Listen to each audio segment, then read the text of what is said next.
好，我是福建省人民政府外事办公室亚洲处陈嘉玲。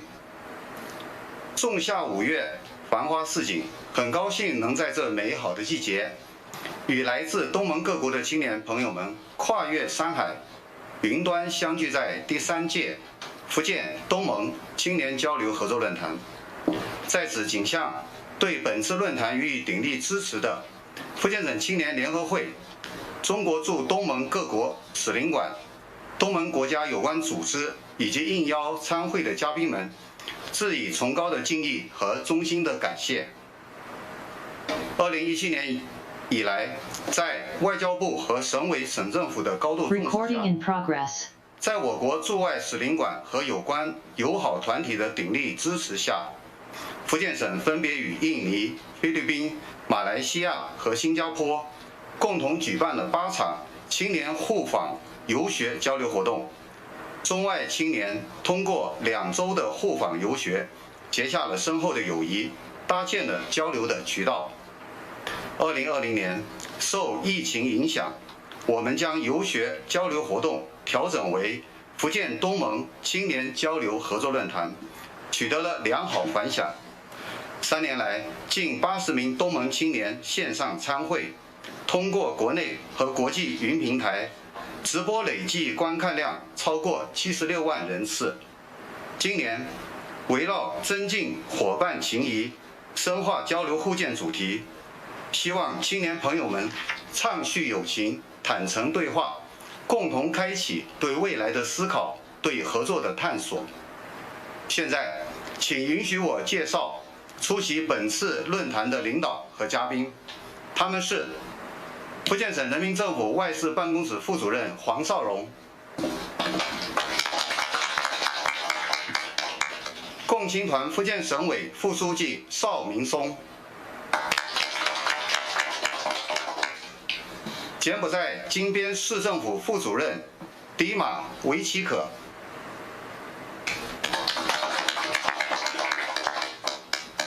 菲律宾达沃市市议员奥古斯都坎普斯，新加坡中国协会副会长林淑莹，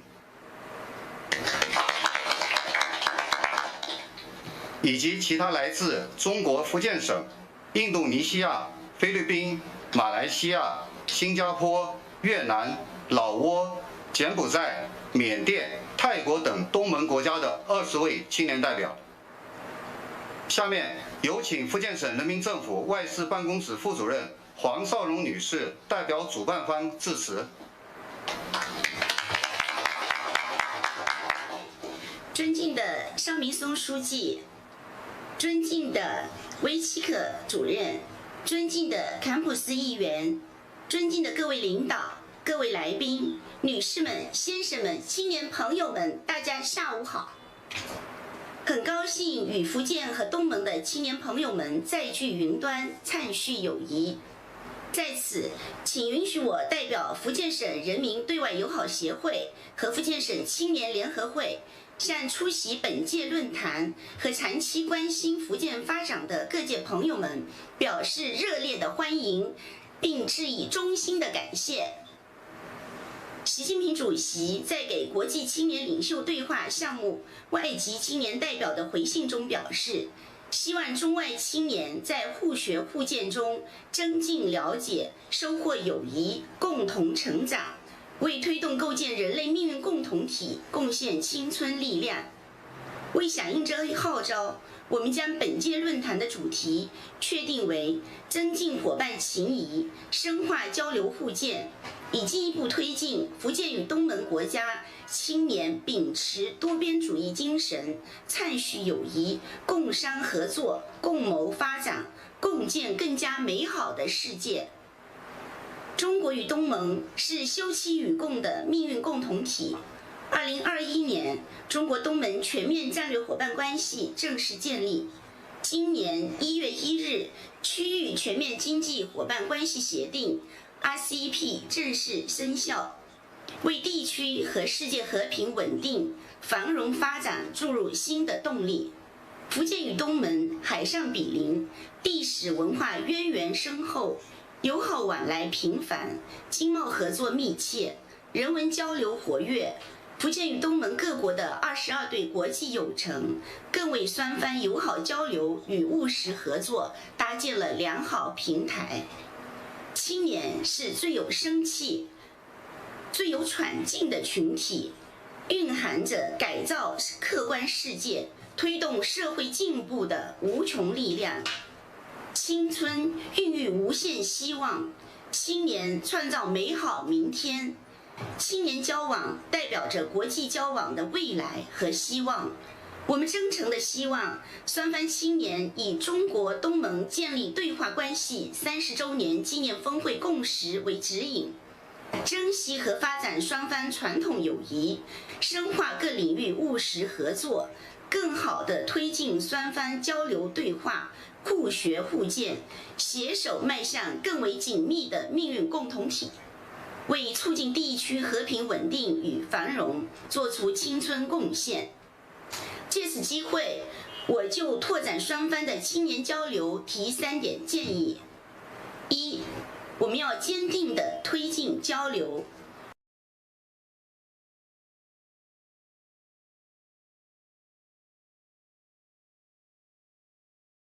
与东盟通过的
深化合作。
the fruits of development. Third, we should continue to encourage innovation and help young people develop. Young people are the main driver of innovation and entrepreneurship. We will do our best to build a bridge of communication and cooperation for the youths who are starting a business. Fujian every year provides governor scholarships or sister city scholarships for young ASEAN students to study in Fujian universities. We will also open up more channels for mutual exchanges. We welcome more ASEAN youth to come to Fujian for exchanges and mutual learning. Youth is always accompanied by dreams. We hope the young people from both sides can take this dialogue as an opportunity to establish friendship, work together, take initiative to act promote local economic and social development and regional cooperation, so as to tap into your full potential and bring out the best of you on a larger stage. Trees and rivers flourish because they embrace their growth. The Fujian ASEAN Youth Forum on Exchange and Cooperation will strengthen its mechanism, create a series of brands, and carry out exchange activities. Based in Fujian and geared towards ASEAN, the forum will serve as a long-term international youth exchange forum. We welcome your comments on this forum. Finally, I wish this forum a complete success. I wish all leaders and guests good health and all success. Thank you.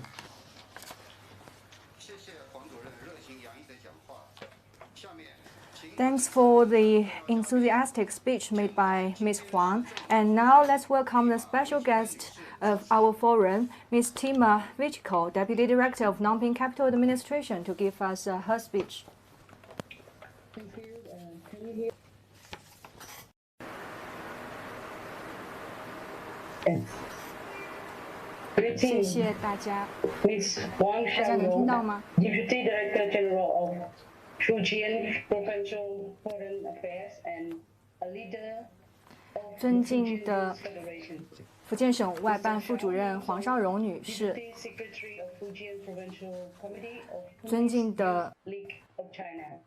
共青团福建省委副书记邵明先生， Friends, colleagues, ladies and gentlemen. It is my great pleasure to represent Cambodia as well as Phnom Capital Administration to deliver a remark on the ASEAN-Fujian Youth Forum today. This is my second time joining an online forum organized by the Fujian Provincial Government. 第二次参加由福建省政府举办的与东盟城市相关的论坛。正如我们所知道的，东盟和中国自1991年建立对话关系以来，双方的交流就取得了非凡的成就。同时，东盟与中国的关系也是东盟和其他的对话伙伴 ASEAN-China dialogue relations were elevated to the comprehensive strategic partnership. 中 Phnom Penh has established friendship city relationship with many cities and provinces of China. Fujian is one of the friendship cities that has been engaging significantly with Phnom Penh ever since our establishment of friendship city and province relationship in 2024. 关系以来就保持着密切的交流。 Phnom Penh and Fujian have been supporting each other through maintaining communication 金边 and 市和 providing 福建省 assistance, especially during the peak 通过 of the 保持交流 COVID-19 pandemic. 在抗疫艰难时刻 While enhancing 互伸援手等方 the 式 mutual understanding 守望 and 相 our 助 profound friendship between the two people.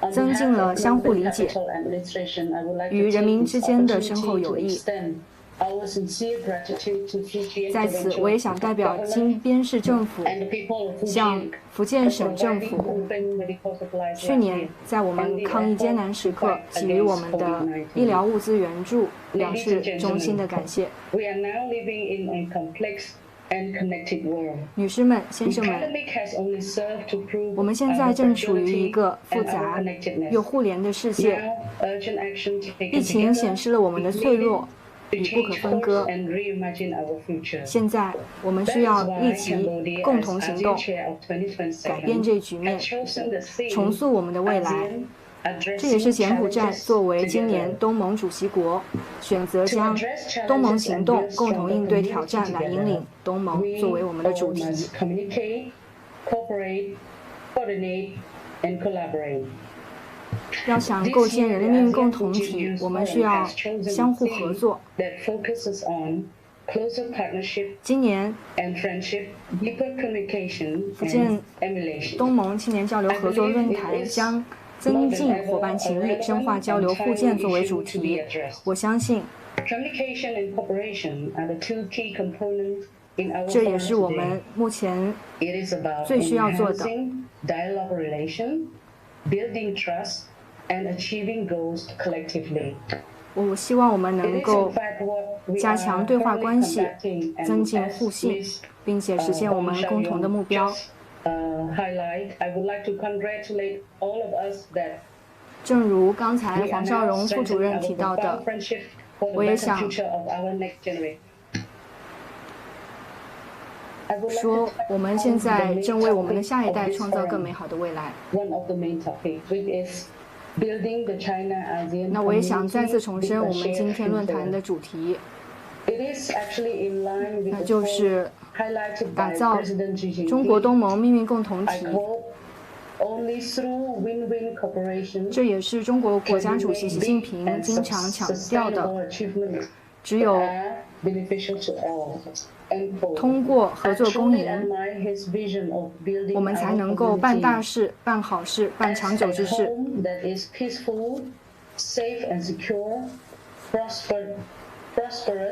我也想说，我们要共建一个人类命运共同体，是一个可持续发展的、绿色的、和平稳定的共同体。在此呢，我也想引用我们柬埔寨首相洪森的一句话，他说：“和平就像氧气，我们总是习以为常，直到有一天我们需要用输氧机的时候，才会意识到它的重要性。”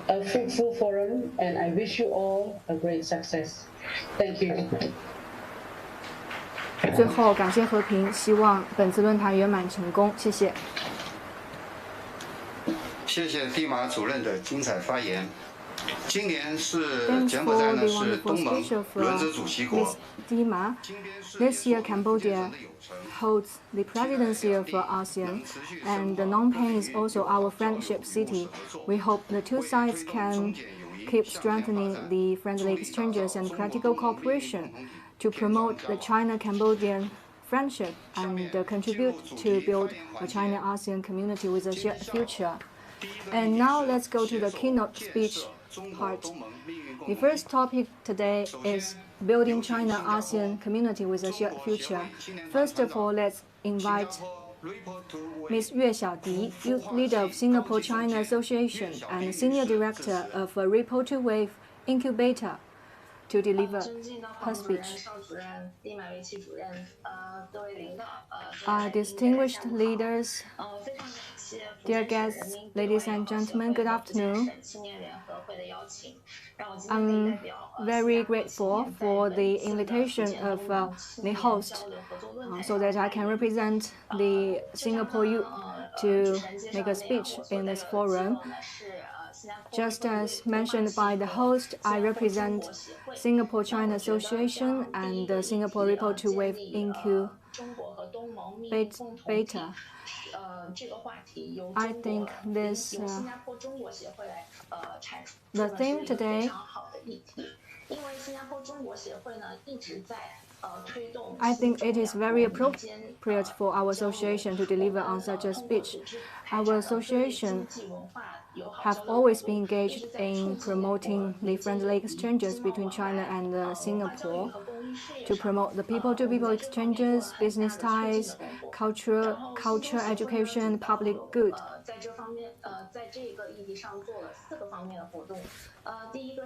We have done a lot of work in the main following four aspects.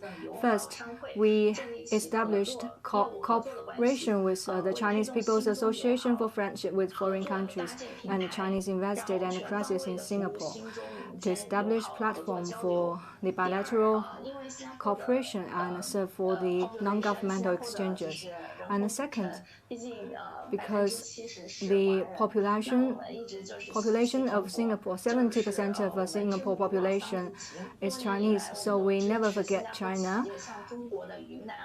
So with the friendship of fellow countrymen, we support the Singapore enterprises to donate to impoverished places in Yunnan province and Guizhou province in China. And third, we create the Singapore-China Youth Culture Night, themed activities with many local places in China.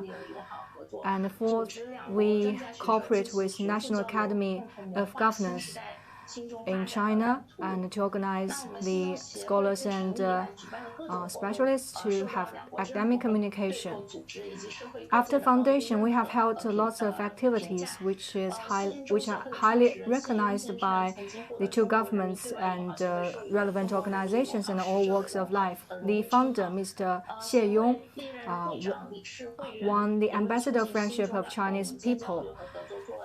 All the presidents, members of council, and the members all promoted for the people-to-people contact between China and Singapore. With the guidance of our current president, Mr. Xie Yongde, and all the members of council, we keep in pace with the time and promote the non-governmental exchanges between Singapore and China. Our two countries not only has a profound cultural and historical bond, but also has the cooperation basis and complementary advantages to each other, especially in digital economy, building the third market of the Belt and Road Initiative. Currently, the spread of COVID-19 has brought unprecedented crises and challenges to the global economy, which highlights the importance of building a China-ASEAN community with a shared future. And for this topic, that's all I want to speak. As a representative of another organization, I also want to talk about the innovation and entrepreneurship between China and Singapore. So I represent the Singapore Ripple 2-Wave incubator, which was created by two organizations. One is in Switzerland and one is in Singapore. Our orientation is that the incubator can be a century of the high-tech startups, and some venture capital will participate in the venture capital so that they can help our growth. In Singapore, we are supported by the International Enterprise and also the Public Utilities Board. Under the premise of carbon peaking and carbon neutrality, more and more youth join in our industry. The reason why we have our incubator business in Singapore is that we realize the importance of collaboration. A good example is that integrated garbage treatment facility. We put this facility with the sewage treatment, new water works for treatment. So the Singapore has advantage in this new technology. We hope to help the enterprises to open market and help the startups to gain the investment for a faster development. I also hope that the youth and enterprises today can join our ecological system construction, and the China and Singapore can have more cooperation in this field. That's all for my speech. At last, I wish this forum a complete success. Thank you.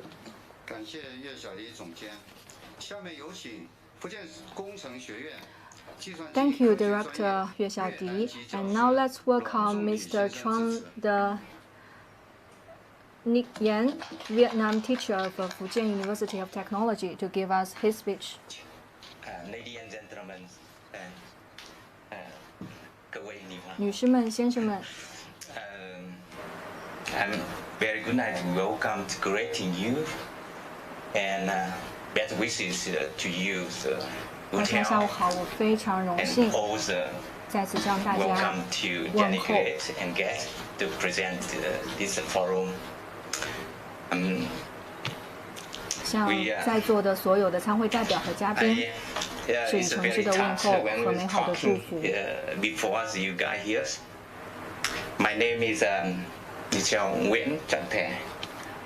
在座的各位面前发言，我感到有一些紧张。那我叫阮仲体，我是来自越南。正如大家所知道的，越南也是东盟的一员。越南和中国有着相同的意识形态、社会制度，还有共产主义。那越南呢，也从中国的快速发展中学到了很多。Go to China to learn the studies in the universities. So I know that. 有很多越南学生在中国学习，在中国的大学学习。To share with you some 那今天我也非常荣幸跟大家分享一些我个人的想法。Fujian University Technology. 还有我在福建工程学院计算机与工程学院所工作的一些经历。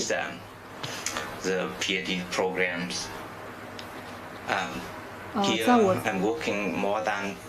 完成博士学习之后，我也非常荣幸能够来到福建工程学院工作。迄今为止已经有3年多了。尽管时间并不是很长，但是已经让我足够了解到当地的一些风土人情。China is developed industry, maybe balloons.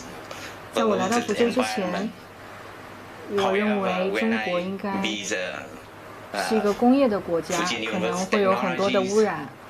对于环境有很多的污染，但是在我来到福建工程学院之后，我看到的是完全不同的一番景象。Love green too much. They love flower. They love. 我看到这里的人们都非常的注重环境保护，他们喜欢绿树，喜欢花草树木。Anywhere is trees. It look like they go to in the forest. 在这里，满眼都是绿树。即使你生活在城市，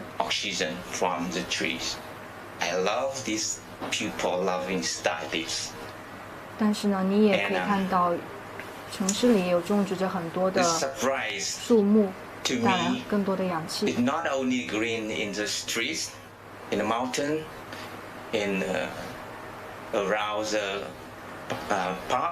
让我感到惊奇的是，不仅是街上有树木，还有公园里，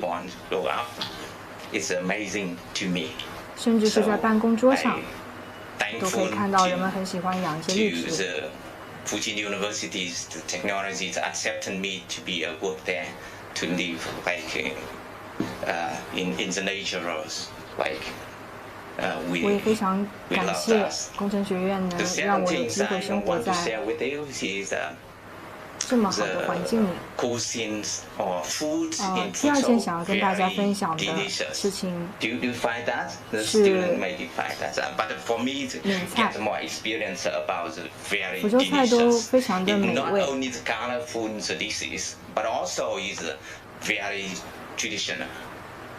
这里的食物不仅仅是好看，而且好吃，而且健康。对于我来说，想要减肥实在是太难了。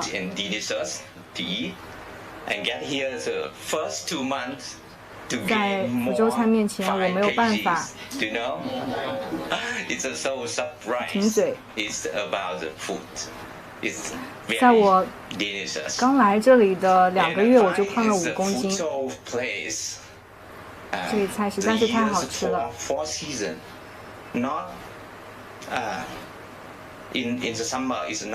那这里呢，有1年4季非常的分明。在夏天不会太热，冬天也不会太冷。这里的春天很美，秋天也很美。每个季节都有不同的美。这里的自然、水、山。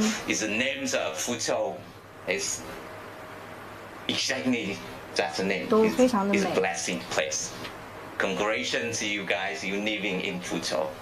正如福州的名字一样，福州福州有福之州。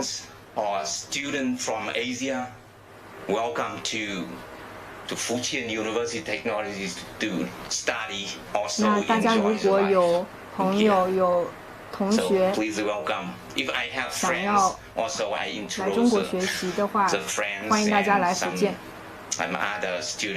那我也经常会推荐我的亲朋好友们来福州学习。我真的非常喜欢这里的生活。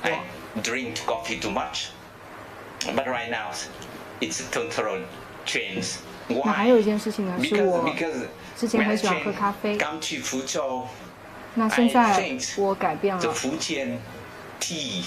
当我来到福州后，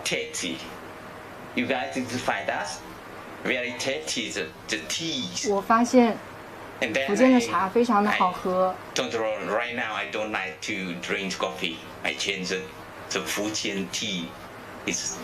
那现在我不喜欢喝咖啡了，我改喝福建茶叶了。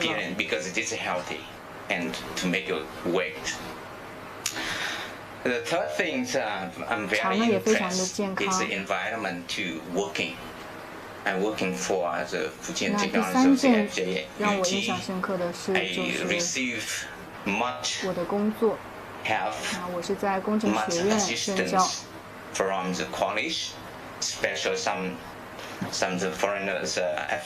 我得到了学校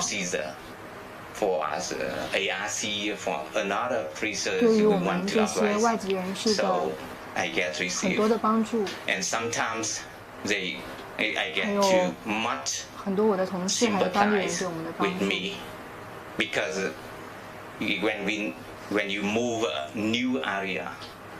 他们对我们都非常的友好。因为当我们来到一个陌生的地方的时候，总会受到一些文化的冲击。但是呢，他们对我们非常友好，帮助我们了解当地的文化，适应不同的文化差异。所以再次感谢我的学校。还有我的同事们，给了我们这么好的工作环境。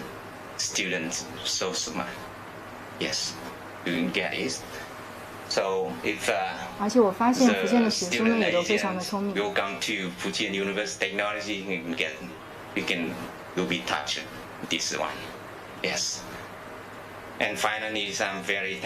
那如果东盟的学生朋友们来福建工程学院读书的话，大家也会感受到这些。那最后呢，我也想感谢福州的领导，还有我们学校的同事领导们，对我们的关爱和关心关爱与支持。非常荣幸能够参加此次论坛，然后想要祝大家，愿大家健康好运，家庭幸福。福州名字是很有福，谢谢你们，感谢各位，谢谢。那最后我还想说，福州就像它的名字一样，非常的有福气。谢谢大家。的发言，下面有请缅甸曼德勒福信学校常务副校长、缅甸网络包播有限公司总经理吕子泰先生致辞。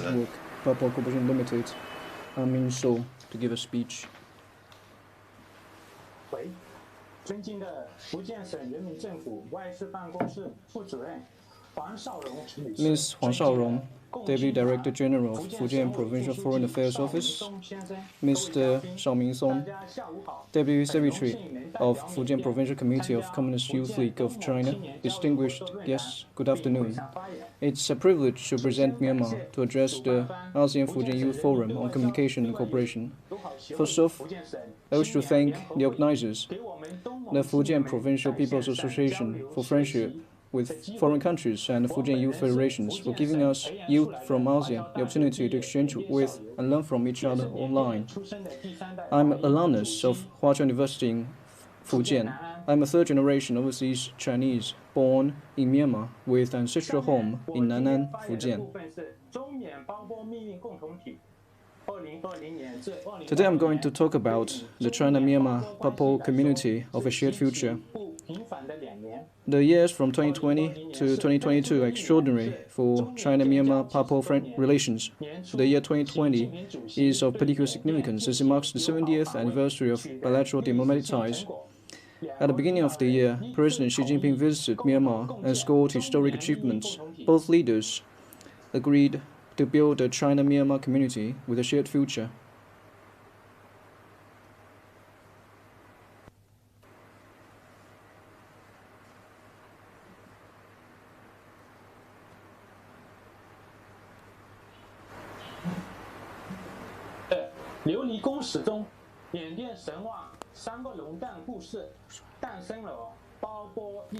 In the earliest The Glass Palace Chronicle, the Burmese youth Three Dragon Eggs gave birth to the term Papo.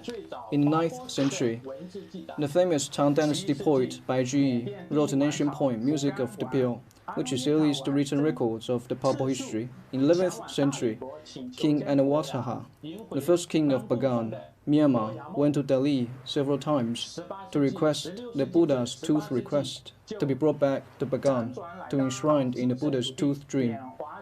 From the 16th century to the 18th century, Chinese in Myanmar created mixed vocabulary such as Jin Duo Yan and Wa Chen. In the 19th century, both countries were invaded by the Western powers such as Opium War and Anglo-Burmese War. In the World War II, the joint battle against fascism, the Republic of Union of Myanmar and the People's Republic of China were founded in 2 consecutive years. What a coincidence. In the 20th century, the 2 countries jointly formulated the global norm, 5 principles of peaceful coexistence.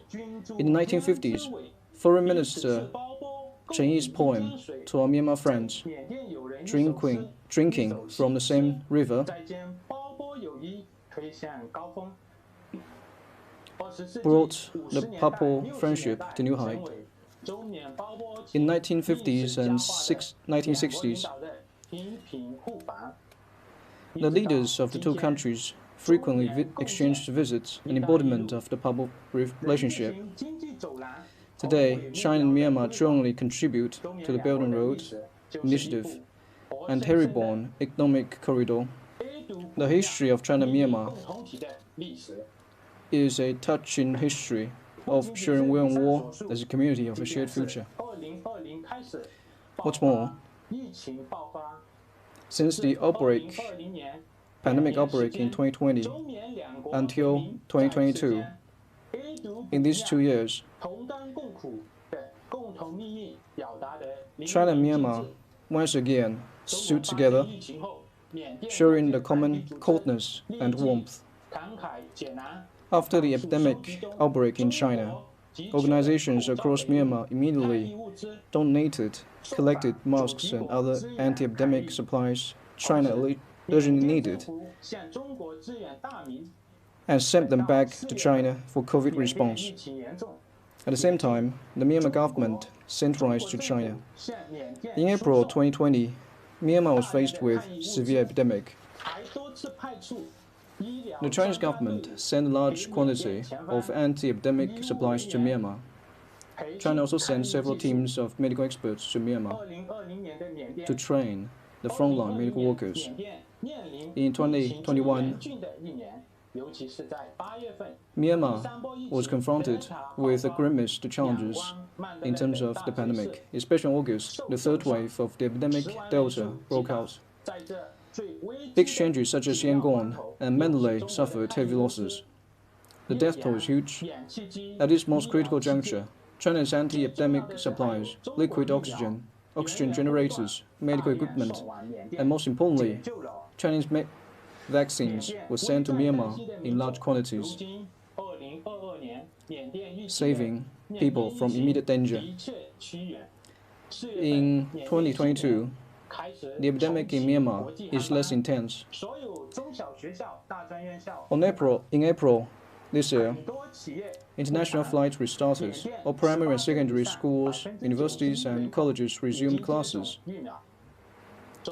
and many enterprises restored production. Currently, 91% of Myanmar population over 18 is vaccinated. In Myanmar, bottled Myanco-Farm vaccine is being produced with the help of Sinopharm. The two countries have forged close ties through 2,000 years of exchanges. All of these are made possible by the solidarity between China and Myanmar to fight against the epidemic. With the strong support from all sectors in China, Myanmar's epidemic prevention and control has been greatly improved. International flights have been restarted, economy reopened, and over 90% of the population vaccinated. I hope that will enhance interaction to jointly promote the sustainable economic and social development of both countries, especially for youth, to strengthen cooperation in economy and trade, culture, science, technical training, more scholarships for studying in China, closer technical cooperation in crop and animal farming will bring about all-round young Myanmar talents and facilitate their development. Finally, let us all work together to contribute to the building of the China-ASEAN community of a shared future. Thank you. 谢谢吕校长，也欢迎疫情以后你能回到福建，回到南安家乡看看。 Thanks for your wonderful speech, and we welcome you come back to Fujian, to Nan'an for visit. And now let's welcome Juta Tria, the Indonesian student of Fujian Agriculture and Forestry University, to give us her speech. Distinguished leaders, dear guests, good afternoon. Good afternoon. 我是来自印尼的德利亚。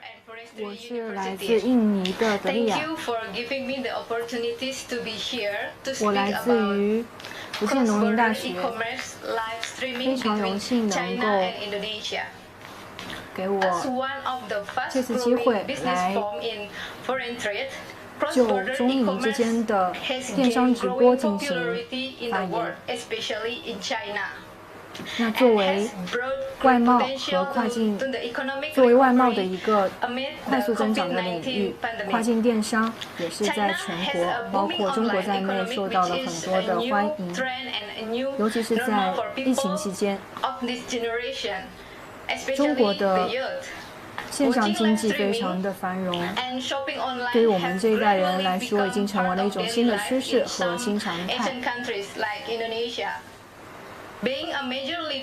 网购已经成为了我们日常生活的一部分，在很多东盟国家也是如此，包括印尼在内。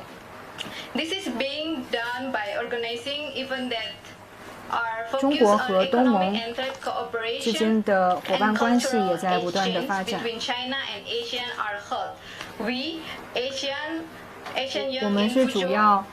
我们的交流主要聚焦于文化、经贸等领域。那我们可以看到很多印尼、越南、菲律宾、柬埔寨的学生都在中国学习。今年福建也举办了福建东盟网红大会，还有跨境电商交易会等和东盟相关的电商活动。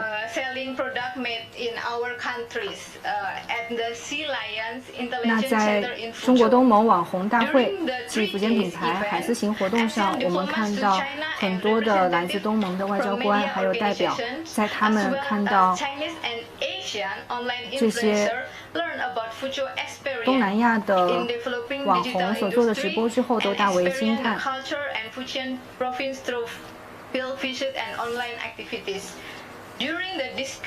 在我们通过这次大会呢，也体会到了很多当地的文化，拉紧了人文纽带，促进了跨境交流合作。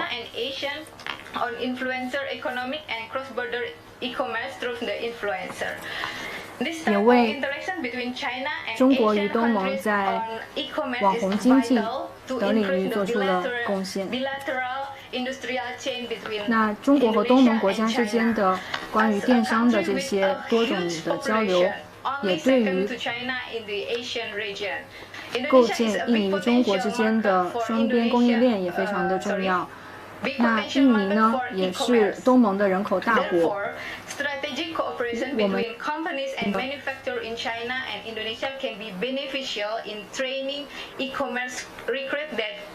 will help enhancing e-commerce and cross-border online trade. Hence, goods can be marketed online by live streaming hosts from Southeast Asian countries and delivered to dedicated wholesale and retail store in Indonesia.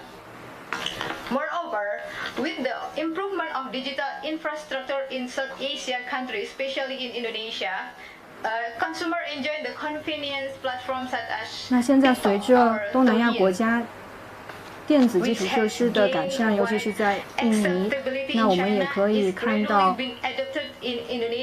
消费者可以享受到很多的便利。我们也用很多的购物网站，比如说像抖音等等。那对于社交媒体上的年轻网红来说，电商技能也是他们卖货创收的重要工具。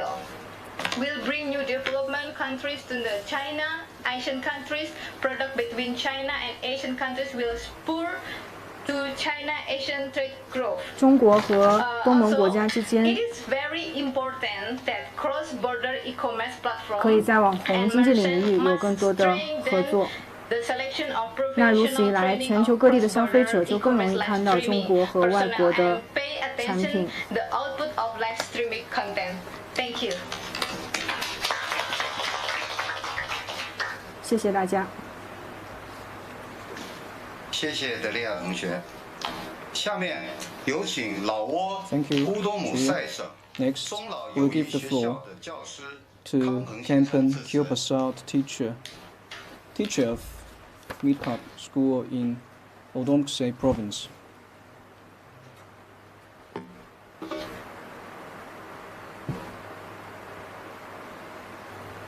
Good afternoon, Excellency, ladies and gentlemen. My name is Kampen Kyobasat. I'm from Patbang District. 各位领导、女士们、先生们，大家下午好。我是康鹏，来自老挝北部乌东姆赛省北滨县，现为中老友谊学校教师。我的演讲内容如下。自1989年至2021年，中老经济合作规模增长了11.4%，到2021年达43.5亿美元。China is still the number one investor in Laos. It has total 中国是老挝第一大投资国。Communities Laos and China's reports 共有821个项目。Meeting including remarks, economics and trade cooperation, Laos and China.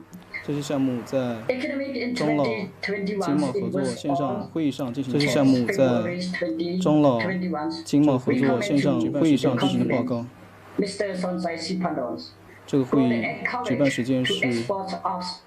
Potato crop to the China's 鼓励 market, 种植 especially 以及向中国出口更多的作物。自新冠疫情以来，中国政府派出专科医生帮助老挝的医生，并且提供8批的疫苗，共890万剂。2019年，老挝人民民主共和国前国家主席本扬沃拉吉访问福建，建议扩大贸易，特别是老挝北部。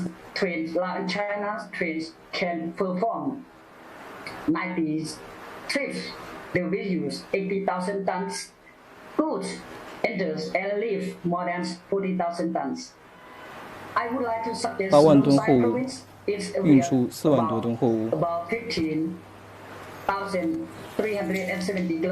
乌多姆塞省面积1.5370万平方公里，北与中国接壤，东北与风沙里省接界，东南与南博拉邦省相连。中老语学校是老挝与中国合办学校之一，位于老挝北部乌多姆塞省。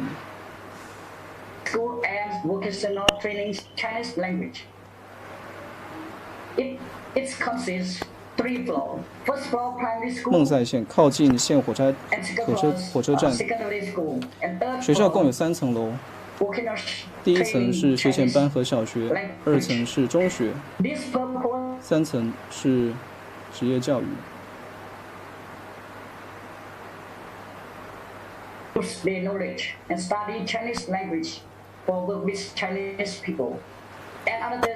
我们旨在发展教育，鼓励学生学习汉语，增加知识。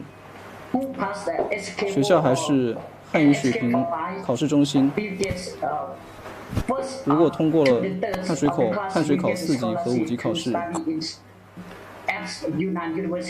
班级的前3名将会获得奖学金，到云南的高校学习。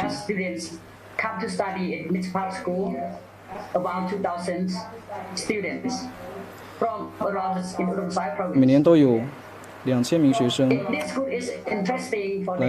来自周边的省份来到学校学习。学校特色鲜明，有大的教室，里面的电脑可以供学生的使用。我最喜欢的科目是中文，因此中老之间的合作是极为重要的。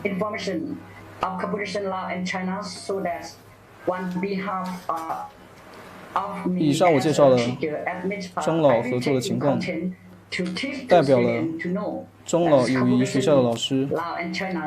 我将思考将中老关系纳入教学内容，让学生更了解双方合作的情况。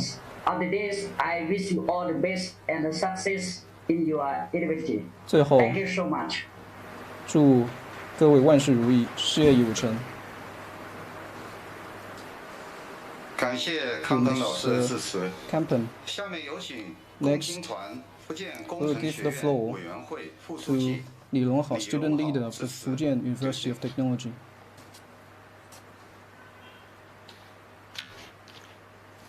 Ms. Huang Shaoren, Deputy Director General. Mr. Shao Minsong, Deputy Secretary. Director Tima and Councillor Augustus Campus.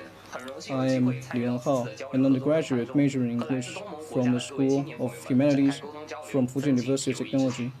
I'm honored to attend this forum to enhance friendship. We young people in China often say it was the best of the times, it is also the worst of the times. While we live in an age rife with challenges, it is also an age full of hope. The 21st century witnesses continuous changes in the global landscape. The world is largely peaceful. IT application and cultural diversity are taking root. Countries are interconnected and independent. Peaceful development and women cooperation are trends of the times. Meanwhile, regional unrest exacerbates. unilateralism and protectionism on the rise. The pandemic continued to rage across the world. The world multipolarization, economic globalization repeated, and the world development is facing great instability and uncertainty. Confronted with the challenging and complex situation, we, the Chinese and ASEAN youth, should take on the responsibilities and missions of the generation. We should be keenly aware of what we are expected to deliver, and going hand in hand through communication and exchanges to jointly safeguard and promote world peace and contribute to the China-ASEAN community with a shared future. In his speech at the annual meeting of the World Economic Forum in Davos and UN headquarters in Geneva, Xi Jinping, General Secretary of the CPC Central Committee, President of the People's Republic of China, and Chairman of the Central Military Commission, comprehensively expounded on the idea of building a community with a shared future for mankind, responding to the common aspirations of the national community. The core idea is to build an open, inclusive, clean, and beautiful world that enjoys lasting peace, universal security, and common prosperity. That is to build a community with a shared future for mankind. Through learning English, understand the importance of culture to a country and the significance of cultural diversity to the world. Diversity brings about communication, communication enables integration, integration facilitates progress. The diversity of civilizations is a source of human progress. As of ASEAN and China pursue win-win cooperation, we young people should respect the diversity of civilizations, involve in exchanges, and translate differences between civilizations into driving force of progress. We can learn from each other, transcend the gap between civilizations, make common progress. Chinese youth and ASEAN youth, despite cultural differences, can work to promote peace, development, fairness, justice, democracy, and freedom. Throughout long history, humankind has always a shared stake. The initiative of building a community with a shared future for mankind has been written into UN documents reflecting the sovereign equality, the peaceful settlement of national disputes, and the other basic norms governing national relations in the UN Charter. It also reflects the lofty ideals of the national community in seeking lasting peace and standing up for fairness and justice. To pursue further study, I will go to the beautiful Lion City in the ASEAN country of Singapore for postgraduate program in Nanyang Technological University. I will further learn from each other and contribute to a community of a shared future of mankind and a grand blueprint of the world and the translation of aspirations of people around the world for their life into a reality. Thank you.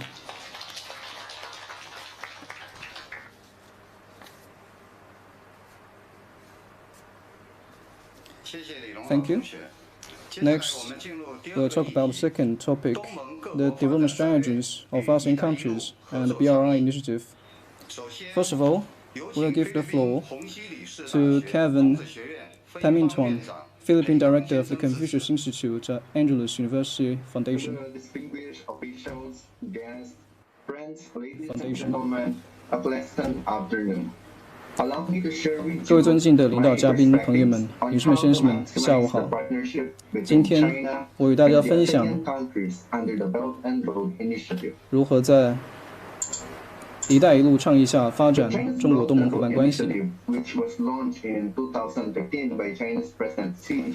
一带一路”倡议是中国国家主席习近平在2013年提出的，侧重于5大合作重点，包括政策沟通、设施联通、贸易畅通、资金畅通、民心相通。在这一带一路5大合作重点中，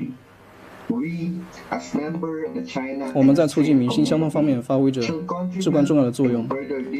作为中国和东盟的一员，我们应该助力加深和加强我们双方的民间交往，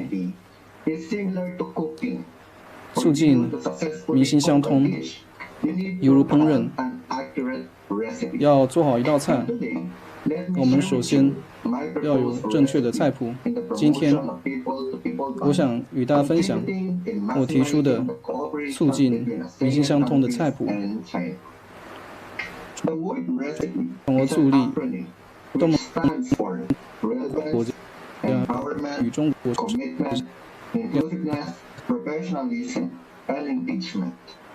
The ASEAN countries and China should adhere on these principles to bring the China-ASEAN cooperation's full potential. Relevance. ASEAN countries shall make sure that the programs and projects to be implemented under the Belt and Road Initiative is relevant to the needs of the target population or locality. The partnership between ASEAN countries and China should address the needs of the ASEAN countries and the expertise of China, making the partnership more meaningful to the people. Letter E, empowerment. The ASEAN countries and China, under the Belt and Road Initiative, shall assure that their partnership will contribute to the capacity building of each country. The partnership should give the ASEAN countries the advantage of using the resources and expertise of China in different fields, making the country more efficient, effective, and empowered compared to other countries. On the other hand, the experiences of China in the implementation of programs in the ASEAN shall contribute to its further innovation. Letter M, commitment. The ASEAN countries and China shall have their own commitment with regards in the implementation of the projects under the Belt and Road Initiative. It is important that both parties should have a shared commitment or obligation to achieve their shared objectives so that shared future for the both parties will become a reality.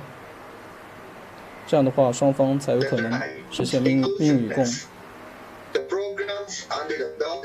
接下来一点是包容性原则。“一带一路”倡议下的项目应该惠及所有人，不论其语言、种族、年龄、信仰或者是工作。东盟国家和中国应该确保双方的伙伴关系能够改善主流群体和边缘群体的生活。接下来一点是专业性原则。中国与东盟在共建“一带一路”时，应该始终保持专业精神。主观的想法跟观点不应该影响已建立的伙伴关系。此外，政治的问题也不应该干扰“一带一路”项目的顺利落地。接下来一点是参与性原则，所有的有关方，包括政府机构、私营企业和各类机构，都应该参与计划的实施。有关各方都应该参与规划、实施以及项目的评估。提出这个菜谱 recipe 的最终的目标是作为中国和东盟国家建立伙伴关系的指导原则。我们知道我们的参与者来自各个领域，但是我们的原则最终是为了帮助中国和东盟国家在未来实现共赢。这便是我的演讲内容。我想要感谢主办方，祝各位身体健康，万事如意，谢谢。感谢裴院长。下面有请厦门航 Next, 空福州分公司 to 陈建文 Major Customer Manager of the Passenger Transport Department, Fuzhou Branch of Xiamen Airlines. Distinguished leaders, dear friends, good afternoon. I'm Chen Jianwen from Xiamen Air. I'm privileged to attend this forum to talk to our young friends here today. Established in 1984, Xiamen Air has long committed itself to connecting Fujian with Southeastern Asian countries by air. We have added nearly 20 flights between Fujian and Bangkok, Singapore, Kuala Lumpur, Jakarta, Ho Chi Minh. This complete network of flight routes facilitates cultural and commercial exchanges, providing travelers with quality services. We're actively involved in China-ASEAN exchanges and cooperation. For example, last year, we signed a cooperation agreement with Fujian Functional Area to boost the two-country twin parks cooperation between China and Indonesia. Through air travel services, investment attraction, communication, and promotion, Xiamen Air is doing its part. Over the past 30 years, we have become more and more prepared to further contribute to the Belt and Road Cooperation. In 2017, Xiamen Air signed the Sustainable Development Cooperation Agreement with the UN. Guided by the Sustainable Development Goals, Xiamen Air has formulated the Sustainable Development Plan with its distinctive features. For low-carbon cooperation, carbon service, and shared benefits, 12 major projects have been launched. Even meals on our flights are prepared in a green and healthy way, contributing to ecological preservation. We are looking to innovate in more fields. On bettering lives, living, culture, and business environment, we hope to have in-depth exchanges with friends here today to explore the possibility of further cooperation. Since the outbreak of pandemic in 2019, with a strong sense of social responsibility, Xiamen has operated numerous charter flights for medical supplies and assistance across the world. For example, on January 27, 2020, Xiamen flight MF-A1A carried 1,894 kilograms of relief supplies from Manila, the Philippines, to Quanzhou. The supplies included 240,000 non-medical gloves, 5,000 isolation gowns, and 70,000 medical gloves. On April 19, 2020, Xiamen flight MF-A20 left Manila Airport for Xiamen, bringing the Chinese medical team back home after aid mission in Philippines. Xiamen has operated hundreds of such medical flights, served many countries, and played its role in epidemic response across the world. There are even more charter flights for economic reopening, which connect China with ASEAN and boost production and operation across various regions and industries. At this unusual time, amid heavy workload, Xiamen has seen many young people who are hardworking, firmly believe and not afraid to innovate. As one of the 20,000 young workers with Xiamen, I always take people's life and safety as the top priority and do my best to deliver service. The pandemic raged across the world in 2020. A Chinese traveler in Australia reached us for urgent help. Because of the pandemic, a large number of airlines around the world cancelled flights. The traveler and the family had to drive across Australia for nearly 20 days, going all the way from Sydney to Brisbane to Melbourne, and trying the luck in various airports. Despite all the efforts, they still couldn't return home. Upon receiving the message, we kept following the news of the major airlines, studying the policies of the major regions, and despite time differences, trying to figure out routes back home. Hard work paid off. After several connections, the last flight of the journey happened to be that of Xiamen Air. I still remember what I said. When I get on board the Xiamen Air flight, it feels like I'm really getting home. Similar stories abounded in the past 2 years, and almost every time, young people from Xiamen Air rack their brains and work hard around the clock. Today's exchange is rewarding, as I'm exposed to new ideas and thinking from participants across different regions and cultures. To conclude, I hope to become friends with all the outstanding young attendees here today to jointly contribute to the development of the Belt and Road Cooperation and to making our life better. Xiamen Air will, as always, serve passengers from all over the world, deliver conveniences, facilitate culture and business exchanges, and help more people travel the world with ease. You're welcome to fly with Xiamen Air if you are to travel in Fujian. Thank you.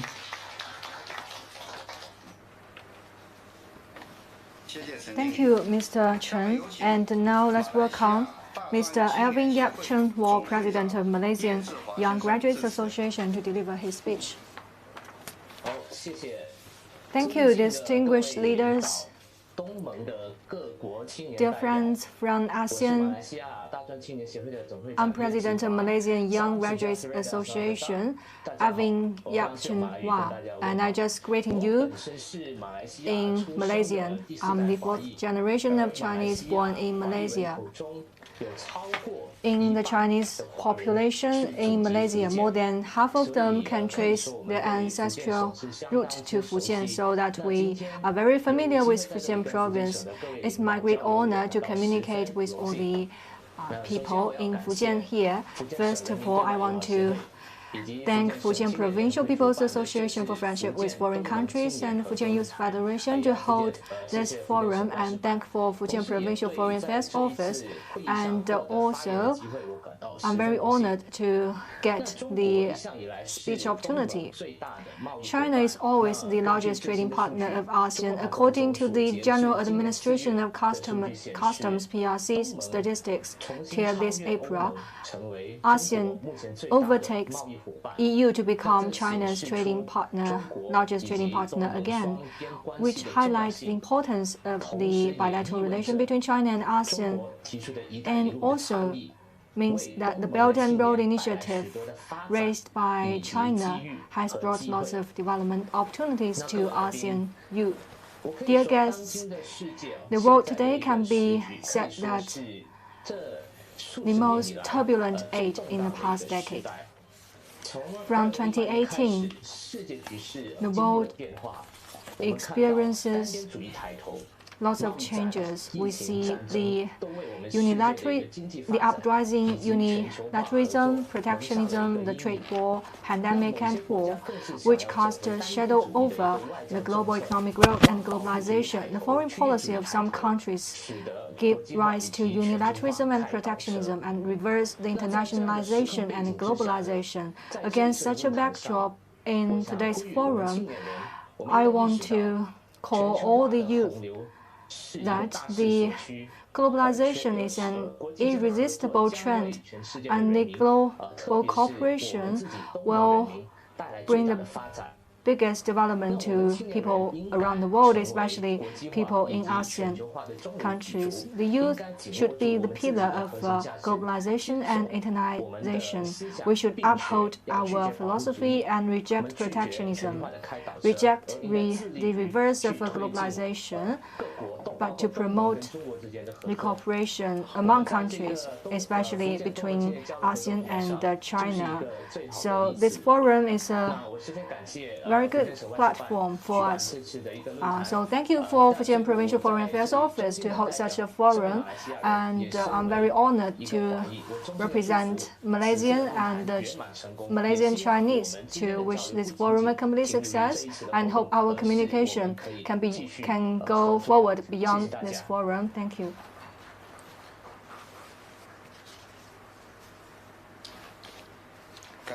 Thanks for Mr. Yap's enthusiastic speech, and now let's welcome Mr. Muhammad Ilman Nafian, Indonesian student of Fujian Normal University.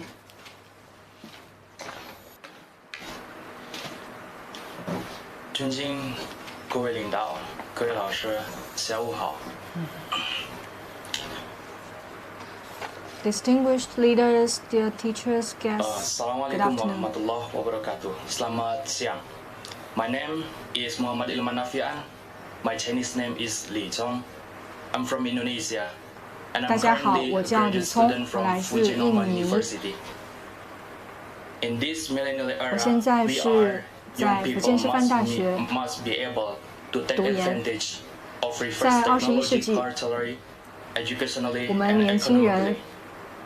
With the governing of the agenda meeting of the Fujian ASEAN Youth Exchange and Cooperation Forum, the information between ASEAN and Fujian will be more intensive and closer, promoting the progress and prosperity of 我相信中国和东盟之间的信息交流也会更集中、更密切，从而推动中国和东盟的进步与繁荣。在2022年，中国东盟网红大会和中国跨境电商交易会在福州召开。去年呢，也是中国东盟建立对话关系30周年，今年也是。 同时去年也是中国东盟全面战略伙伴关系的开启的第1年。不久前，区域全面经济伙伴关系协定正式生效，全球最大的自由贸易区正式启航。中国东盟关系呢，也是面临着一些新的发展机遇。在一个技术快速革新的全球化 世界，数字经济也变得十分重要，尤其是在国际舞台上。那作为这一行业的领头羊，中国也是通过“一带一路”的倡议， 来大力发展数字丝绸之路。那在我们印尼，佐科总统也是采用了这样的一种数字经济的发展模式。我们出台了很多支持数字经济发展的政策，还有数字经济的项目，从而实现数字亚洲的这一愿景。在2021年，印尼电商交易额达到了401.25万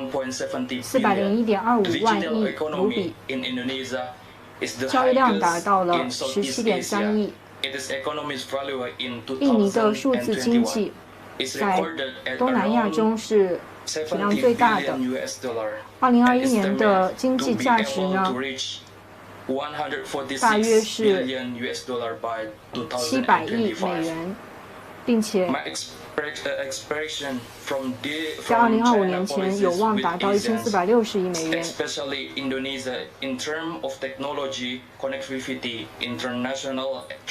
那我希望中国对于东盟的政策，尤其是与印尼的政策呢，是能够在技术联通、国际贸易与投资，还有彼此信任上，能够支持这种数字经济的发展，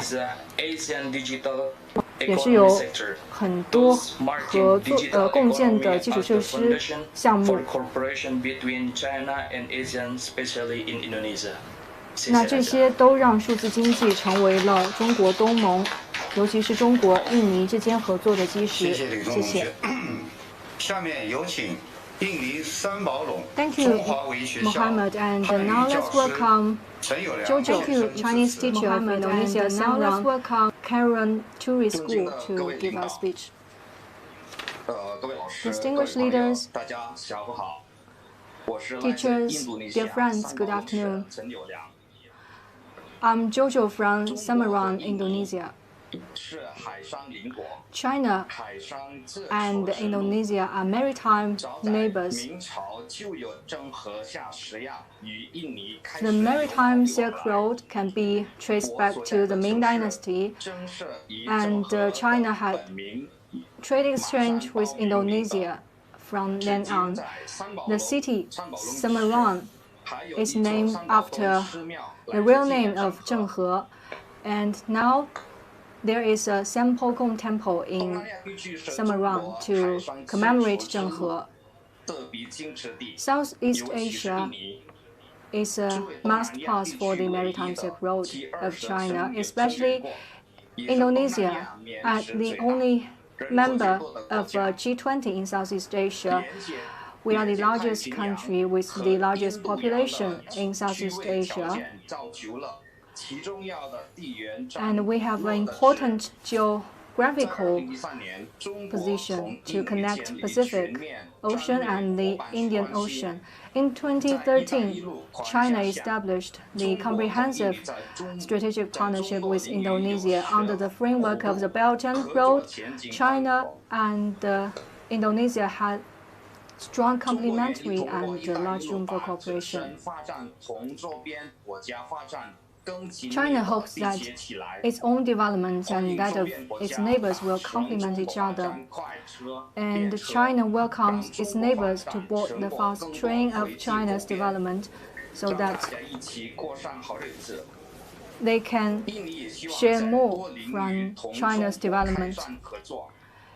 Indonesia hopes to cooperate with China in many areas, especially the infrastructure program in the Global Maritime Field Convention in Indonesia. The cooperation in our strategic fields are in accord with the real development and must promote the bilateral relation development to facilitate the two sides to play better roles in global arena. To deepen the financial cooperation and communication with Indonesia,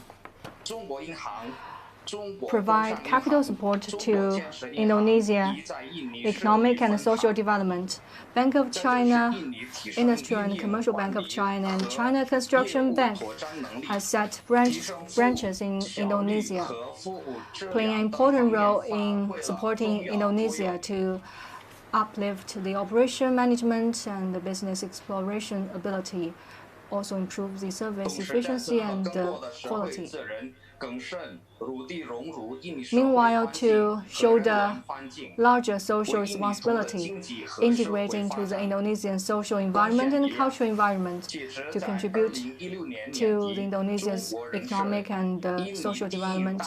By the end of 2016, China was still the largest trading partner of Indonesia and increased from the number 10 source of foreign investment for Indonesia to the number 3. Indonesia is an important place for China to build the maritime Silk Road. China always deemed Indonesia as an important partner. Based on the principle of win-win cooperation, China increases the capital investment to Indonesia. In the future, China will increase the investment to infrastructure in more areas in Indonesia and provide material support for the bilateral development. Nowadays, the Jakarta-Padang high-speed railway is a typical example.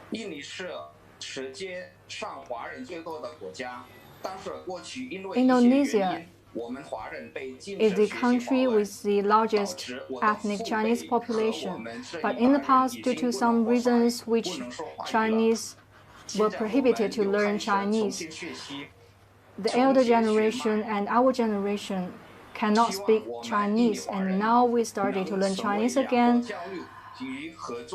to connect to our ancestry. We hope we Chinese Indonesian can become the pillar and the bridge for our bilateral communication and cooperation. The Belt and Road is both an opportunity and a challenge to us. As a Chinese teacher, I want my students to prepare for challenges and opportunities. Thank you.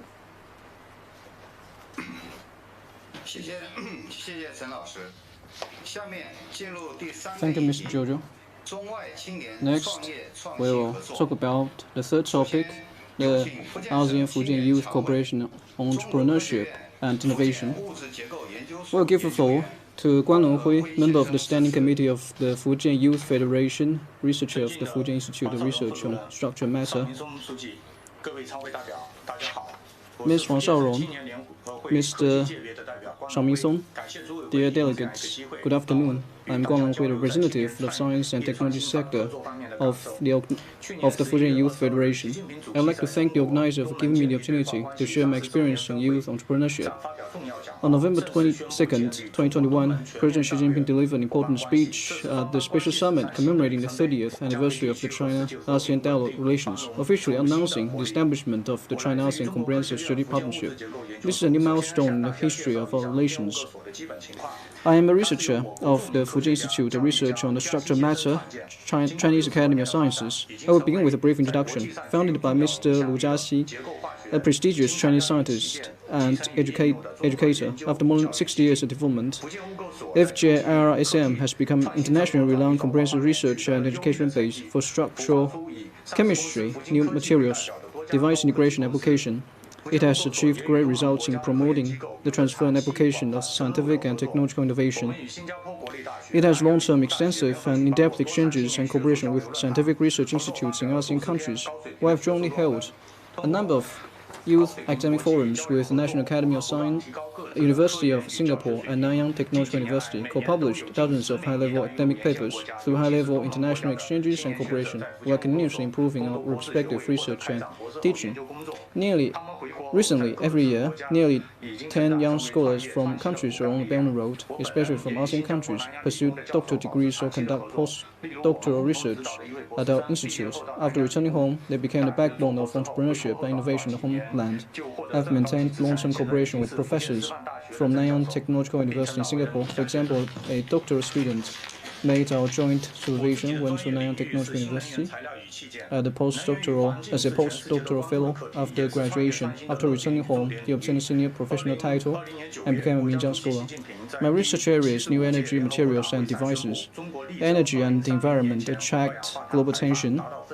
In September 2020, President Xi Jinping announced that at the 75th United Nations General Assembly that China will strive to peak carbon dioxide emissions by 2030 and strive to achieve carbon neutrality by 2060. This is also a commitment to our international community. It's also part of our own need of promoting high-quality development. It's a concrete action to practice multilateralism and contribute to the protection of our home planet and sustainable development of humanity. Through this forum, hope to establish contact with representatives of ASEAN countries, technology and business community, strive to become the backbone of sector, have actively leverage advantages of extensive communications, tap the potential of innovative growth, and share more innovation achievements. That's my speech. Thank you.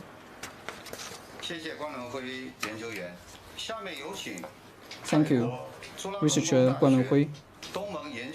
Next, we'll give the floor to PD Sri Sanam, Director of Academic Affairs, ASEAN Study Center, Chulalongkorn University. Good afternoon, 大家好, and สวัสดีครับ. First of all, I would like to say thank you to the organizer to organize this very prestigious forum and allow me to take part on it. I was asked to share my idea about entrepreneur and innovations between China and ASEAN youth. So what I do is I try to do the so-called strategic intelligence scanning in order to explore what is the issue that Thai, ASEAN, and Fujian youth can share and can work in the future together. So I come up with 5 areas that we can share in the future because of course Xi Jinping talked a lot about we should create a community of the shared future. So start from the very first one about disruptive technologies. Right now, we see the whole new world, not the tangible world or physical world like we get used to, but we see the cyberspace, which is the new frontier. This is the new opportunities. This is the new innovations. This is the new place for entrepreneurs to invest a lot. As well as Chinese youth. ASEAN youth also have a lot of potential and capability to explore these new technologies, includes blockchain that will allow us to do business cheaper and more confidence over the cyberspace. We have the payment system over the cyberspace, so-called the central bank digital currency, as well as maybe one good cryptocurrency. We can own things over the internet system under the system of non-fungible tokens. And of course, last but not least, buyers and sellers can do trade easily than ever before because of the new platform called Multiverse. This is the 4 new technologies that allow cyberspace to be a place for futures for both of us, Fujian youth and ASEAN youth. But of course, we also have a lot of concern about this disruptive technology as well, especially on the issues of cyber attacks, hybrid warfare, as well as the energy consumptions, because all of these technology need electricity. So this is the thing that we can share together, because China is one of the most advanced countries with the technologies, of course, in cyberspace, such as AI, 5G, as well as renewable energies. Then we also need to talk about the logistics, because Belt and Road initiatives was disrupted during the COVID-19. We see a slow progress of this project. Hopefully, it will go back to the high speed like the past 10 years it's done. But of course, COVID-19 creates so many problems with the logistics systems. It creates a lot of delay, high cost of logistics. We cannot expect the real cost of the logistics. And of course, we see so many disturbance activities created by superpower outside the regions in some sensitive areas such as South China Sea and Mekong River. And of course, if something happens in South China Sea, we expect 5 economies that will suffer the most. The first economy that will suffer the most will be Taiwan, part of China, Hong Kong, then Singapore, Vietnam, and Thailand. As you can see, if something happens in South China Sea, 3 out of 5 economies that will suffer the most are in ASEAN. Another hotspot we should focus is the Mekong River, which is right now we try very hard to get the so-called Lang Chang Mekong corporations. We also would like very much to upgrade the Belt and Road Railway that already connect the city of Kunming to the capital city of Vientiane in Laos, and hopefully it will connect Thailand and Malaysia to Singapore soon. Thailand also create and would like very much to have a good lesson learned from China on how to build, how to promote the spatial economic zone as well as economic corridor. This is another area that both Fujian youth and ASEAN youth can utilize on the issues of entrepreneurship. Of course, we know that we would like to take part in global value chains. A lot of speakers in this forum also talk about the globalizations. We love globalizations because globalizations, global value chains benefit us a lot. During the past 20 years, we create economic growth, we can get a better employment, and we can also solve the problems of poverty. Unfortunately, the recovery of the global value chains after COVID-19 seems to be delayed. A lot of superpower countries use the word supply chain resiliency as the pretext, as the excuse to impose new kinds of trade protections. And of course, so many countries start to talking about the concept of friendshoring. They will do trade only with their friends, not the whole world like in the past. Hence, after this, we see the issues of decoupling. The global value chain will split into two regional value chains. One led by Western countries, especially US and EU. Another one, of course, Asian regional value chain, which will be led by China. So how to be the interlinkages between these two regional value chains is another challenge that ASEAN would like very much to exploit. Another issue is about the new normal thing after COVID-19. COVID-19 is not the only disrupt factors. We also get disrupted by climate change, the fashions of unilateralism when people don't follow international organizations or the old world order such as World Trade Organizations. Everybody issues their own trade measures. Every country around the world spend a lot of money from government to do the economic stimulus package during COVID-19. Hence, they create so many debt. This is the time to repay that debt. 许多国家在疫情期间会分发福利，导致国家债务的上升，同时还会施加关税，会进一步的影响全球的贸易。另外一个挑战就是长期的通货膨胀。中国还没有出现这种问题，但是一些国家，东南亚的国家已经出现这种问题。在欧洲，在美国已经出现了长期的通货膨胀的问题，更高的价格。这是东盟的机会。中国跟东盟的机会能够出口产品到这些国家。当然还有贸易壁垒的问题，所以我们都要必须携手解决这些问题。我们面临最大的问题就是粮食的危机，现在已经出现这种问题。在泰国，位于全球最具多样性的地区，我们是粮食生产国，所以希望泰国、亚洲、中国都能够共同解决。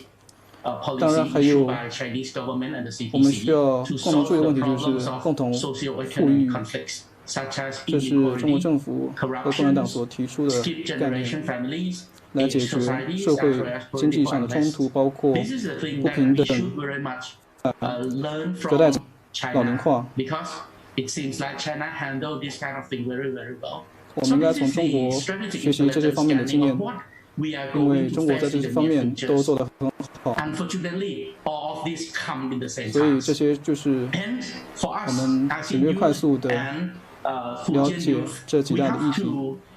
对我们来说，对于东盟的青年来说，以及福建的青年来说，我们必须学习。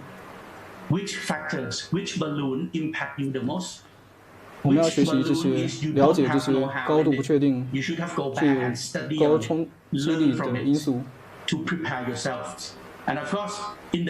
其中哪些因素你可能了解不多，就必须要多加学习，做好个人的准备。从全球角度来看，对于这些挑战也有一些解决措施。如果你想要进行创新，如果你想创业，这些是全球各个国家都要遵循的核心价值，包括17项可持续发展议程的目标。这17项目标可分为3大类，包括治理、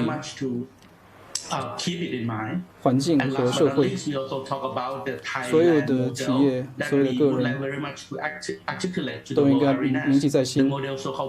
最后一点，我们也讨论的泰国的模式，这是叫做 BCG 的模式。这有助于促进绿色的经济，对于我们创业和创新也非常有帮助。非常感谢各位。福建省农科院植物保护研究 Thank you, Director 生 PD. 物防治博士。 Next, we give the floor to Lin Gongyu, Doctor of Biological Control, Fujian Academy of Agricultural Sciences. My name is Lin Gongyu. First of all, I'd like to thank the organizers for inviting 大家好， me here 我叫 to 林 share 公宇。 my experiences and to 我首先感谢 explore 主 the 办方 collaboration opportunities with our Asian friends. Me, I'm a research scientist at the Fujian Academy of Agricultural Sciences, Plant Protection Institute. I 我 study 在福建省 biological control. 农业科学院工 It 作， is using the beneficial organisms to control 我主要研 pests 究 in agriculture. This 生物 is 防 very 治， good for our food production because we are reducing 就是在 the chemical pesticides in our food 农业 and 上 in 用 the 益虫 environment. 控制害虫。 I work on the behaviors of these beneficial organisms 我们可以减少 and dispersal 农业生产 behavior 中的化学农药 and 投入， their 这样可以 prey-searching 改善 behaviors. 食品的健康 And 跟 I try to 生态的环 establish 境。 good environment so these beneficial organisms can stay in 我 our 也在研 field 究益 to 虫的行为， control pests, to increase 以及捕食的行 the 为。 efficiency of pest control and also to reduce 这样的 the 话，这些益 cost. 虫可以停留更长的时间 It's a 来控制 family 害虫， story because my parents 提高 work 生物 at 防治 the 的效率 Fujian Academy of 节省成 Agricultural 本。 Science too. My mother is created the first 这也 biological 跟我们的 control 家 company 庭 in 有 China. 关， And 因为 she's the 我的 one who make 我的也有家人 beneficial 在福建农科院 mines 工作。 first available for Chinese farmers 我的 so 母 they 亲 can 创办 buy 了 it 中国第一 and 家 use it in their 生物 fields. 防治公司。 And me, when she created the company at 她发现说 2005, I went to Canada 有 and I 益虫可以 studied, 对 I 中国的 acquired the 农民 knowledge 有帮 and 助。 skills of biological control. 她在 In North 2000年 America 开 and 办 later 了这家公司。 with some European 同年我去 collaborators. 加拿大学习 And 3生物 years 防治的 ago, 知 I 识和 came 技 back 能， to China. So 然后我去 now 美 I'm 国学习， providing services for Chinese 然后去 farmers so 帮我 they 们 can use 担任合 biological 作 control. 研究人 It's 员。 not easy 3年前我回 because 国， it's a habit of the whole 开始 generation of 支持中 farmers. 国的农民 In China, 使 since 用生物的防治 1980s,，farmers they use 这并非 pesticides, 易 and 事， since then, it's the most 因为一整代的 it's the 农 most 民 popular ways to control pests. So we are 自从 there to go 1980 through 年 the 以来， process with them and 中 to 国农民 provide the support. 都 And 一直在使用农药，这 fortunately, 是一 we 种 have many 最流行使用农药来控制害虫， examples. One of 所以我 the 们一直在 most 提供技术服务。 impressive examples is in tea biological control. I heard the Vietnamese friend really like tea. So in Fujian we have 方 very 面的 good tea. 害虫的控制 And。we have a grower. 我 He 知道我们的 has 朋 been 友都很 using 喜欢喝 biological 茶 control，since 福建的茶非常的棒。 2009. And since then, he hasn't sprayed pesticides. It's 自2009 年以 unbelievable for 来， many, many 有一 tea 个茶农已经不使用 productions. 农药， And I 而 studied 只用 his soil. 生物的 His 防治 soil，has more nutrient 取 available 得 to 了巨大的 plants. 成就。 It has a different microbial communities than his pesticide neighbors. That's why it 其微生物的 provides 社 a 区 better growth to the 也 tea 大有不 plants, 同， and at the end, 跟 even 特别是 higher 跟 yield 周边的其他 than 农 the 民相 tea 比。 with pesticides. It's very encouraging, and we have 通过生物防治之 biological 后， control 跟农药相 programs 比， in 其产量会更高 Fujian province, in Wuyi 这让我们 Shan, 感到非常的 in 振奋。 Fuding, and in Jian'ou and also in Sichuan. So 我们认为可以在武夷山、在福鼎、 now more 在 and more 建 grow 瓯、 was used 在 biocontrol. 四川 And 实 we 施这 also 些项 have 目。 good examples in 越来越多 citrus 的农民 production, 开始使用 berries 生物防治。 production, and greenhouse vegetable productions. So hopefully we can have 我们 some 在温室的 collaboration 蔬菜 opportunities 种植等方面 together 也 because 正在采用 here we share 生 a 物 lot 防 of 治技术 similar crops and the beneficial microorganisms and beneficial insects. 机会共同的合作， So if you are 因为 interested 我 in 们 this 有 field 我 and 们的 you know 植物 anybody 作 who's 物相同， interested in this field, 以及 you are 益虫 welcome 都 to 有相似 contact 点。 me 所以说， and 如果 I 你对这个 will 领域 be 感 very 兴趣的 happy 话， to share my 或者是你认识 experiences 相 and 关的人， hopefully we can build the 欢迎 sustainable 联系我， agriculture together. Thank you. 我们可以共享经验，共同打造可持续的农业。谢谢。感谢林博士。下面有请菲律宾达沃市议员 Thank you, Dr. 奥古斯 Lin. 托·坎普斯先生致辞。Ms. Fong Xiaorong, Deputy Director General of Fujian Provincial Foreign Affairs Office, Mr. Xiao Mingsong, Deputy Secretary of Fujian Provincial Committee of Communist Youth League of China, youth representatives from Xiamen Air and Fujian Academy of Agricultural Sciences, others ASEAN and Fujian participants, representatives and organizers, esteemed guests, ladies and gentlemen, good afternoon. Before I proceed with my speech, I would like to express my sincere gratitude to the organizers of this forum for inviting me for the second time. If my memory serves me right, I was first invited to participate in this forum last August 6, 2020. Last time I was invited to participate, I talked about stories behind targeted poverty alleviation in my country, the Philippines, while focusing in the 2nd District of Davao City, where I was serving my first term as city councilor. Now, for this speech, I'm given the opportunity to speak on the topic of ASEAN-Fujian youth cooperation in entrepreneurship and innovation, which I consider very close and relevant to my youth advocacy programs as a public servant. According to Voices of Every Youth, under the big umbrella of UNICEF for Every Child, the youth participation refers to how young people can be involved in processes, institutions, and decisions that affect their lives, and this can either be passive or active. Active youth participation, meaning they are engaging or ready to engage, and passive youth participation, meaning they're willing to allow whatever happens to happen, and you are not changing or controlling any of the situations. I find it vital to include these two kinds of youth participation because as of today, a significant number of our youths are still considered passive participants in society. Our very own national hero, Dr. Jose Rizal, said this line in one of his famous poems, "Ang kabataan ang pag-asa ng bayan." Translated into English, the youth is the hope of our nation. This immortalized line gives us hope to many of our youths that whatever they think their purpose is in this world, big or small, they will contribute to the development of our country as a whole. We insist in our youth and instill in them the importance and role of nation building and how they are capable of reshaping the future for the next generation. Through this, our youth are encouraged to be active youth participants instead of being passive ones. Since youth are considered to be the backbone of any nation, 以及他们能够为我们的下一代重塑未来。 Unfortunately, today we find that they're more interested in other places. 青年人通常被视为国之脊梁，他们应该意识到自己在国家建设中的作用。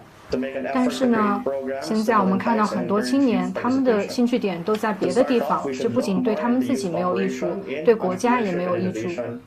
这也是所有的政府都要努力的，让青年参与到国家建设中的原因。首先，我们要聚焦于青年的创新创业项目，让更多的青年参与到这些创业中来，让他们能够领导去探索一些独特的解决方案，不仅仅是解决他们自己的问题，更是解决从长期来解决全球问题。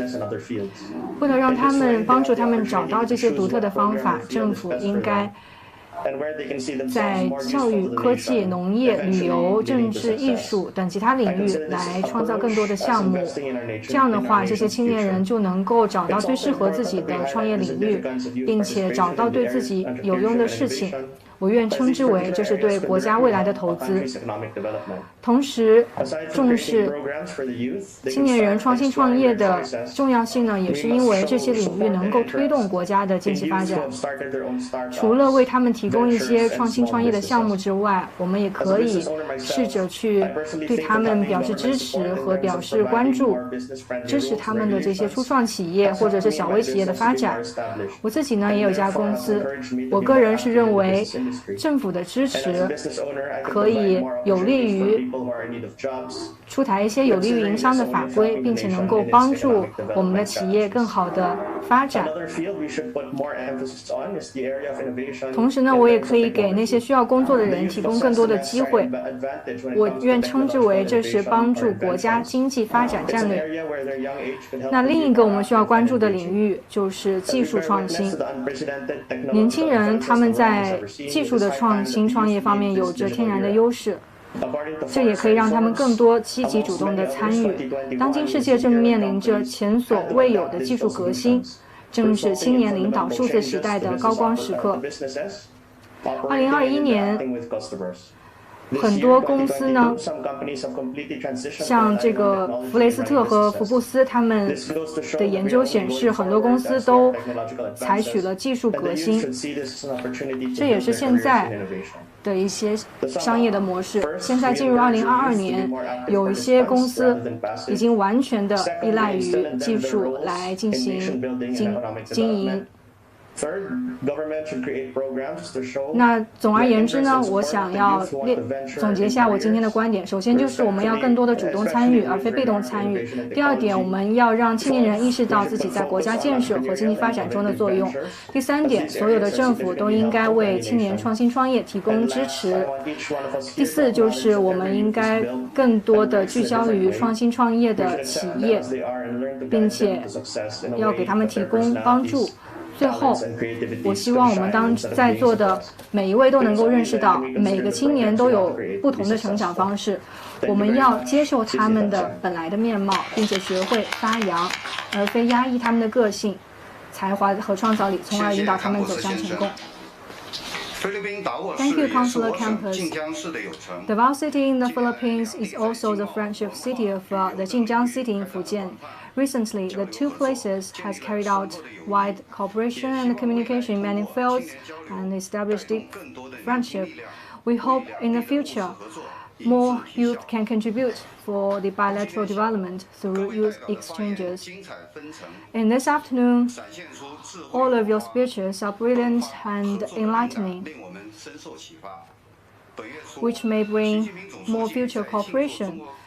In the beginning of this month, Chinese President Xi Jinping mentioned in a speech at a ceremony marking the centenary of the Communist Youth League of China Committee that youth gives rise to infinite hope and young people are the creators of a bright future. A nation can thrive and prosper only when it places hope on its youth and maintains its youthful vigor. Young friends, you are the future of humankind and a source of innovation. Let's make joint efforts to contribute for building a closer China-ASEAN community with a shared future and contribute our wisdom and power. Now I declare that at the end of this year's ASEAN-Fujian Youth Forum on Communication and Cooperation, and we're also looking forward to more cooperation results of our communication sharing. Okay, goodbye, please with your hands. Record